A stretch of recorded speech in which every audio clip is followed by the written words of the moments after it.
మా మామయ్య వయసు వచ్చేసి 59. మా మామయ్య పేరు వచ్చేసి ఆంజనేయులు, నా పేరు వచ్చేసి లక్ష్మీదేవి. మా మామ ముందుగానే వికలాంగుడు. మా మామకి సంవత్సరం నుంచి మా అత్తమ్మ చనిపోయిందని బాధతో ఆయన అసలు నడచలేకపోతూ ఉన్నాడు.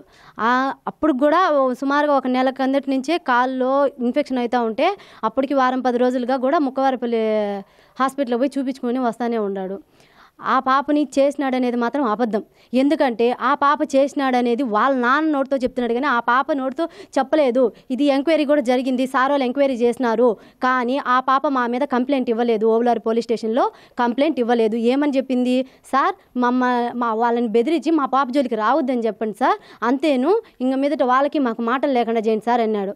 ఎస్ఐ సార్ పిలిచినాడు మమ్మల్ని ముగ్గురిని. ఇది మాదిరిగా మీ అక్క కంప్లైంట్ ఇచ్చింది రామ్మా అన్నాడు. పోయినాము. నన్ను, మా భర్తని, నా మామని ముగ్గురిని తిట్టి ఇంటికి పంపించేసినాడు.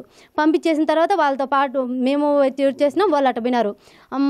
మళ్ళీ వచ్చేసి మా మామ ఇక్కడే పనుకో ఉండేది కూడా.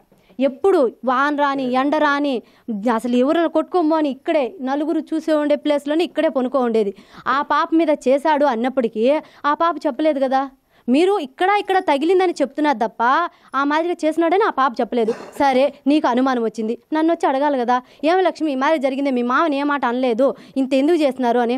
సరే నీకు ఇక్కడ న్యాయం జరగల, సిఐ సార్ దగ్గరకో డిఎస్పీ సార్ దగ్గరకో, ఇప్పుడు నువ్వే నీ కూతుర్ని బట్టబయలు చేసుకున్నావు, అదేదో ముందే చేస్తుంటే ఒక నిండు ప్రాణం తీసుండేది వాడివి కాదు కదా.